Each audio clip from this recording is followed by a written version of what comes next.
Star Companion podcast. My name is David, and that guy's name is Zach. Zach. That's that guy.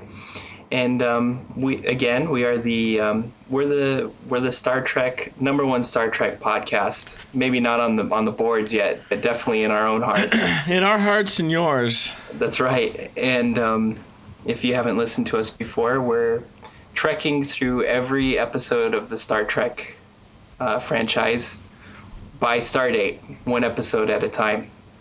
And today's episode is we're reviewing Enterprise Season 1, Episode 9, and the episode name is Civilization.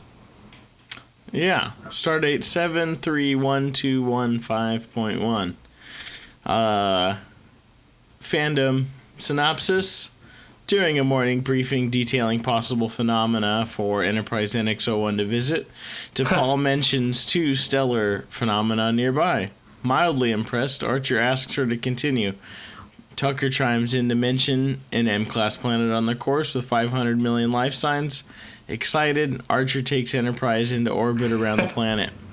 I think anytime you mention Archer, you can say excited beforehand. He's like a puppy. He's just jazzed to be out in space. And so they do set course for this planet, and while in orbit they discover that the society is quite large, humanoids, and also pre-warp. Mm-hmm. Interestingly though, Enterprise also discovers that there are neutrino emissions coming from one of the bigger cities, and that's indicative of advanced technology being present on the planet, which is kind of incongruent with maybe the level of development of the society. Yeah, I think when they show up in like view on the view screen, they Archer zoom in. You see that they're like Renaissance era. Yeah. The Renaissance era people, and so to have a barrier of like neutrino emission, then they try to scan it, and they're like, we can't. There's definitely some down there, though. This definitely doesn't match the whole cloak look that they got going on down there. Yeah. It's an ancient society when cloaks are still in. Mm-hmm. Anyways, so Archer decides he's going to get a crack team together and go down to the planet and find out what the hell is going on down there. And this episode is basically the basis for the Prime Directive. Yes. So I'm going to jump right to the end. Go for it. We understand that, in an effort to not break the Prime Directive of influencing the society, they need to find a way to fix it so that this other person here who is clearly breaking the Prime Directive, in an effort to fix that. But Archer, Dad, falls in love, sort of, with a woman, and then reveals the secrets of where he's from in his future. And so he breaks the Prime Directive rule in this first bout in an instance of the Prime Directive. And so it's kind of it's a real tale of the tape for Enterprise because it's the first voyage, Yeah, and their first interaction with humanoids that have previously been uncontacted. Did I lose you? Hello? Are you still there? Hello?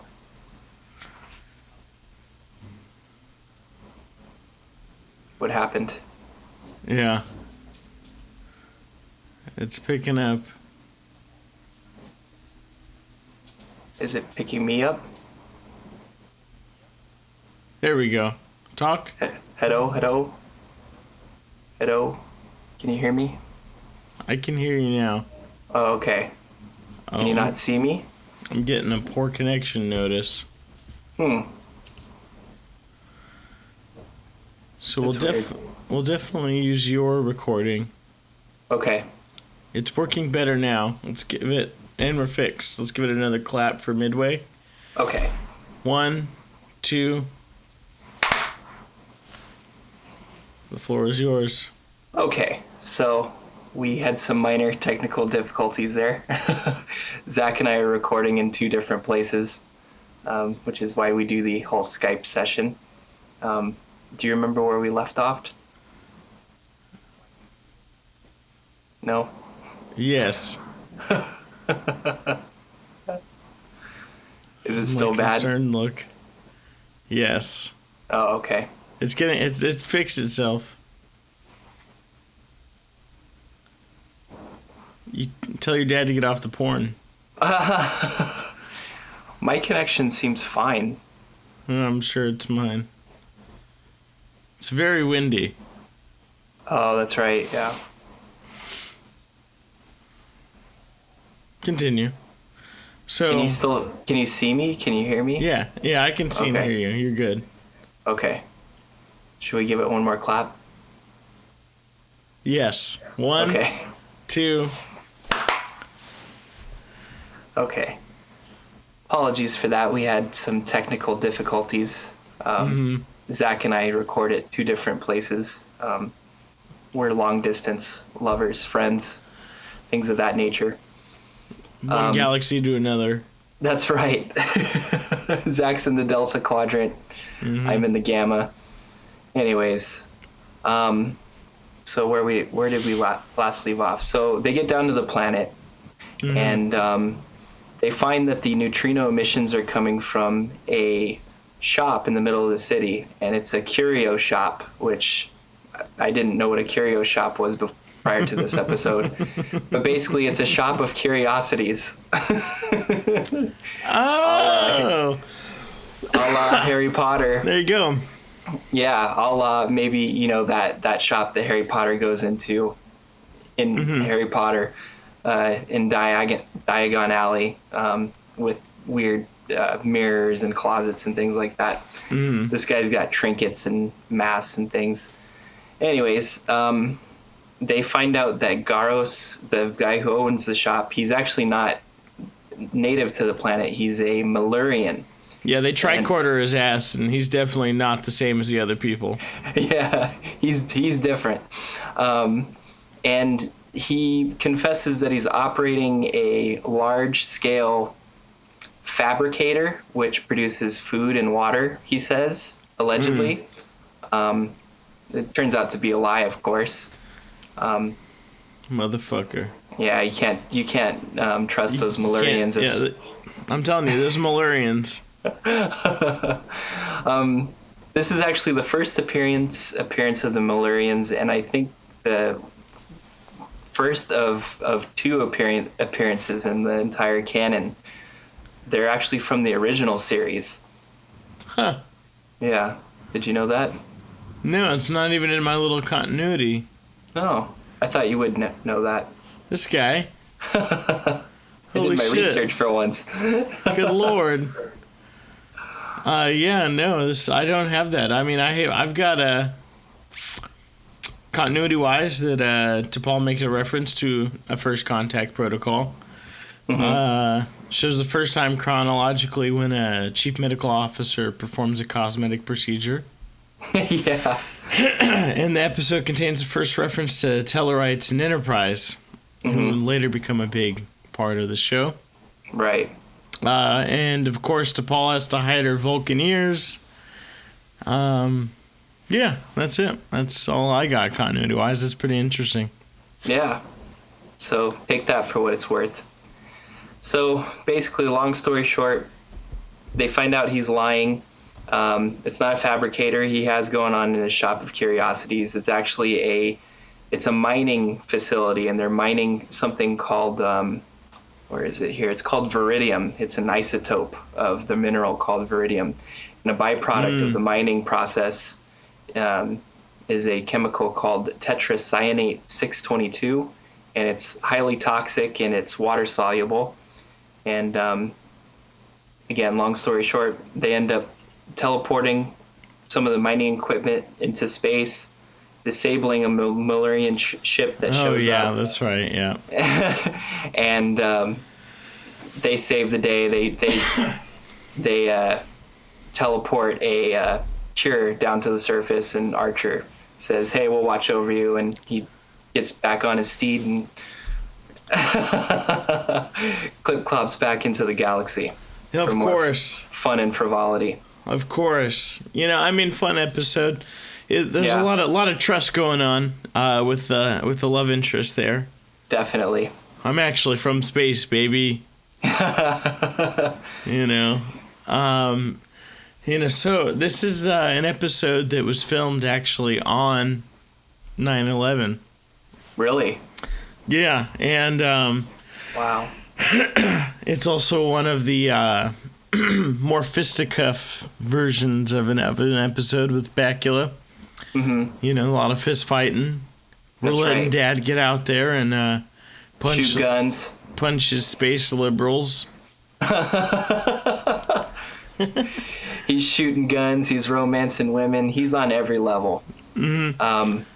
There was a quote that I liked in this episode, and they're deciding on where to land on the planet, and T'Pol suggests that they land out in kind of a remote area where it's more rural. Mm-hmm. And Archer remarks, this must be why aliens always land in cornfields. Yep. Yeah. A little crop circle for you. Yeah, which brings up an interesting point.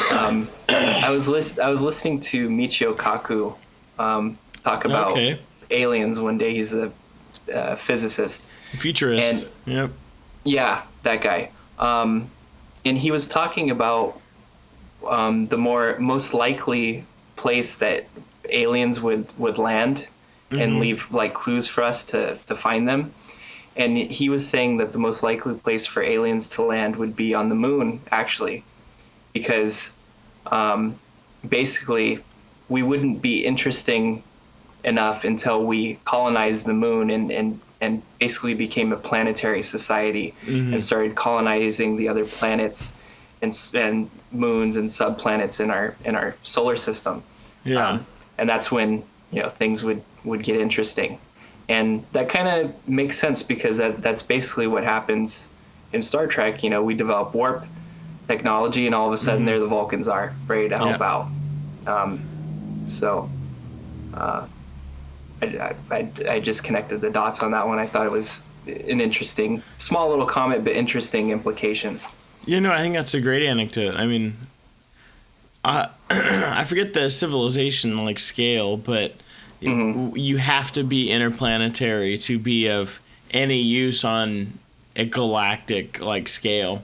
Right. And so, I think that really puts the head on the donkey. Yes, definitely. Puts the tail on the elephant. Nail. There you go. Yeah, I have a theory. Today was the day that we were recording this. Did you see the black hole image? I did, yeah. Super dope. Yeah.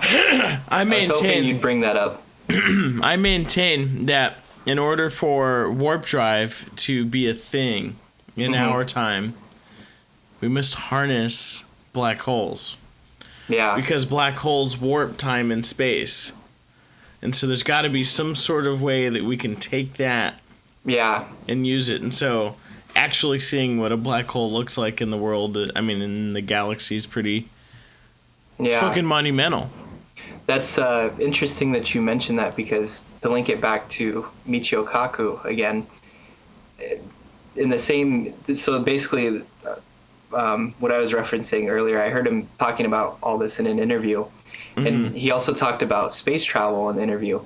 And he was saying that space travel in the future, if it's going to be feasible, basically if you view space as kind of like a map, what we would have to do is basically crumple up the map so that the space between A and B gets shorter. Exactly like that. Yeah, exactly like that. It's a wrinkle in time. Yeah, and so I think you're totally right. I think that's the key to developing feasible space travel. I couldn't agree more. Because in a black hole, at the event horizon, if this is the down port and this is the event horizon, if you get caught here in the event horizon, and I was watching you get caught there, I would see you frozen in time, but you would already be down ripped apart and sucked into the black hole. But you would be stuck right here in that final position until enough time would go away, all of your atoms would disappear. Interesting. Down. Yeah, and so kind of like a slow-mo version of what happens in the Avengers. Sure. Yeah.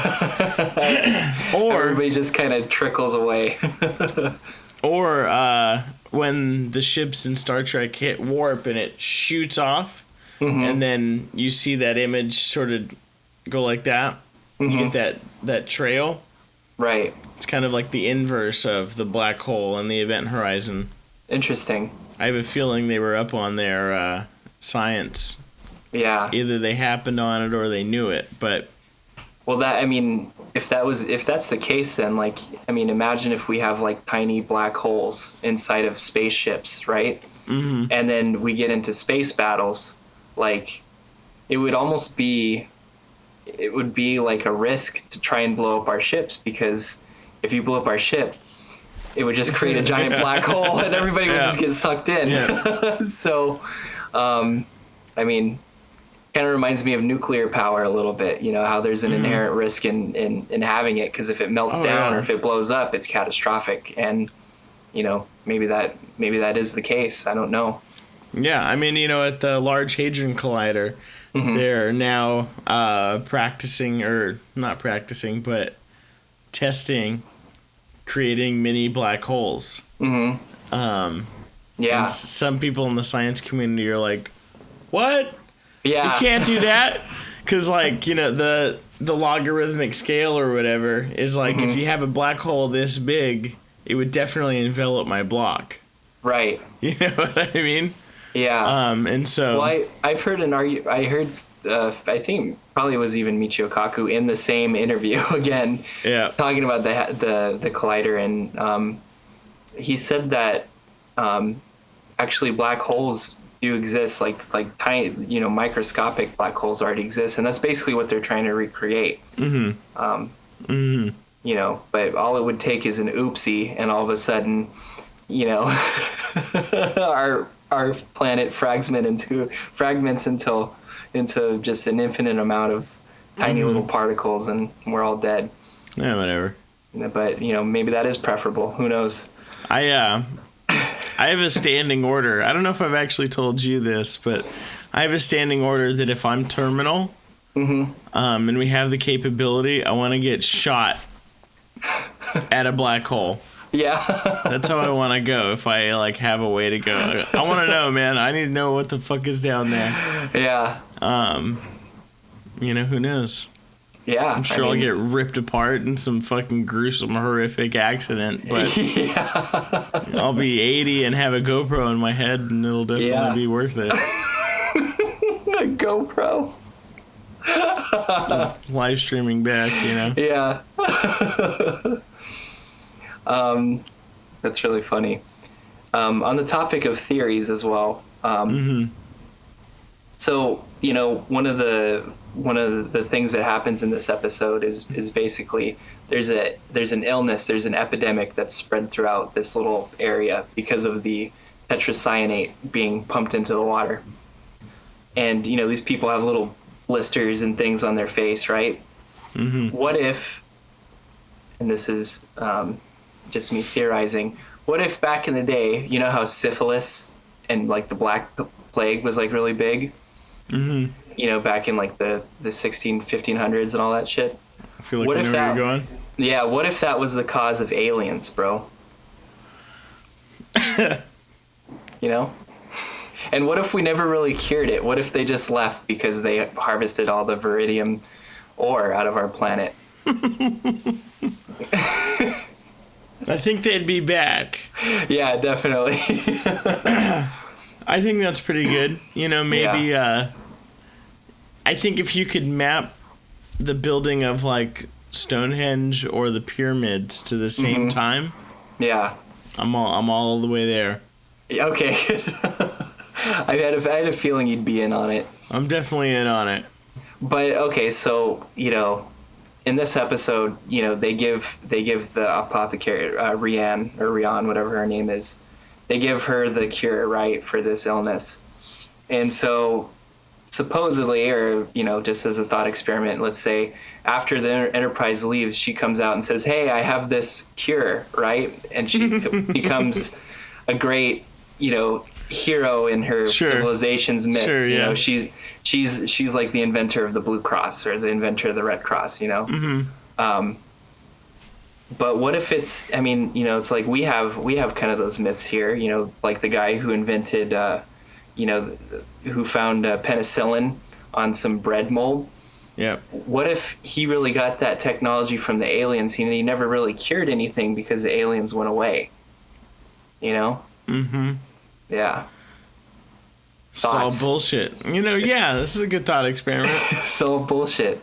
And what if now, they all say, oh, parents aren't vaccinating their kids, yada, yada, right? What if there's actually aliens in like LA and New York that are giving people the measles again, right? That seems more plausible. I'm getting a little abstract with it. Oh my God. We got it. There's a whole conversation that can be had here. On topic of theories. Yeah. As well. Didn't this feel like a Riker episode? Totally. It totally did. Go somewhere, romance the women, and I'm the hero. Save the day.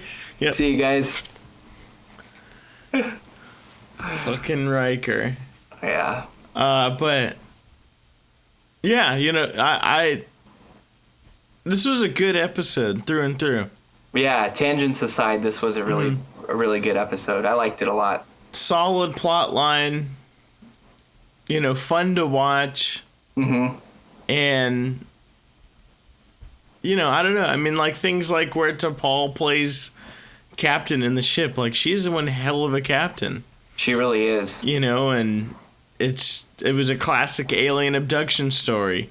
Yeah. And then there's like, Archer saying, well, there's a lot of planets to see with my starship. It's like, all right, dude, did you just raise your truck up, and get fucking 40-inch rims on that bitch too? Famous stars and strap on his back. Yeah. Yeah. You put the American flag on the back. And when he kisses her, she can't hear the beeps from his tricorder. Like, yeah. There's a lot of like Star Trek tropey shit in this. Yeah, but it was just good. And fun. The classic, let's teleport something into space and blow it up, and that'll help. Which it does, and it's cunning too. It's really smart, Mm-hmm. Overall, though, I did enjoy this episode. Yeah. Well, did you have anything further? No, that's about it. All right. Well, thank you for listening and putting up with my scratchy, sick voice here. Zach's a little under the weather. He's been drinking some water with some tetracyanate 622 in it. That's all right. We're solving that problem one day at a time. If I could get like a hypo spray with your fix, like my guy. But yeah, you can check us out all major platforms. We're on Patreon. We're on YouTube. We're on Instagram. We're everywhere, baby. That's right. Check us out.